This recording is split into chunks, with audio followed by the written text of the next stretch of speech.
একটু energy release হয় directly, এবং সেই এনার্জিটা এসে এটিপি সিনথেসে ঘুরায় দেয়, বুঝছো?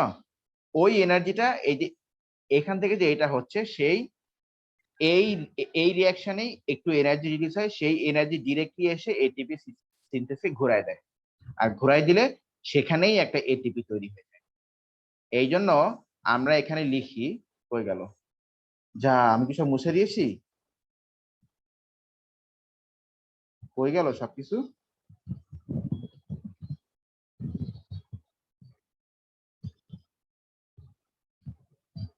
গেল কই?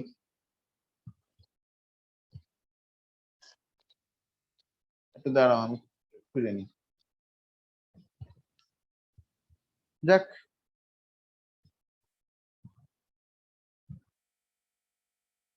তো ওই যে যেটা বলছিলাম, যে ওই 4 কার্বন থেকে যখন আবার 4 কার্বন হয়, তখন সেখান থেকে কিছু কি হয়, এনার্জি রিলিজ হয়। হুম, ওই জি ওই স্যার। এনার্জি দিয়েই আসলে এটিপি, মানে ওই মোমেন্টে আসলে আর হাইড্রোজেন লাগে না, এখান থেকে যে এনার্জি রিলিজ হয় সেটা দিয়েই আসলে এটিপি সিনথেসকে মানে ঘোরানো হয়, ঘোরালে এখানে একটা এটিপি তৈরি হয়ে যায়। এই জন্য আমরা ক্রেবস সাইকেলে ওই ওই মানে অমনটাই লিখি আর কি, বুঝছো, যে এটিপি তৈরি হচ্ছে। আমরা আমরা এখান থেকে ওখানে বলা, আমরা কি লিখি, যে এডিপি থেকে বলো কি তৈরি হচ্ছে, তৈরি হচ্ছে। এটিপি তৈরি হচ্ছে, এই জন্য আমরা লিখি আর কি এটা। এখন বুঝছো ক্রেব সাইকেলটা? জি স্যার। ক্রেব সাইকেলে যখনই কোনো মানে এনএডি তৈরি হচ্ছে, ওই এনএডিটা আশেপাশের কোনো ইলেকট্রন, মানে ওই মানে ওই মেমব্রেনের উপরে যে ইলেকট্রন ট্রান্সপোর্ট চেইন আছে ওখানে গিয়েই সে ইনস্ট্যান্টলি রিয়াকশন শুরু করে দিচ্ছে, বুঝছো না জিনিসটা? জি স্যার। এই, আচ্ছা, স্যার এই এখানে হচ্ছে তো এটিপি তো রিডিউসড হয় না? এটিপি।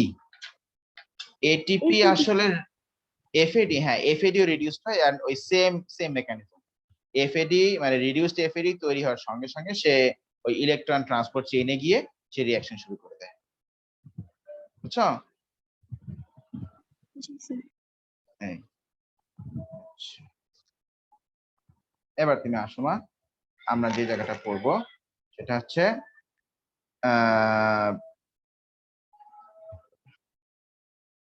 অ্যানারোবিক রেসপিরেশন নিয়ে আমরা, অ্যানারোবিক রেসপিরেশন।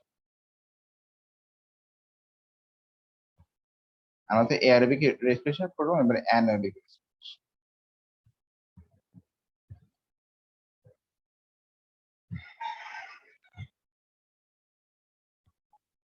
আচ্ছা,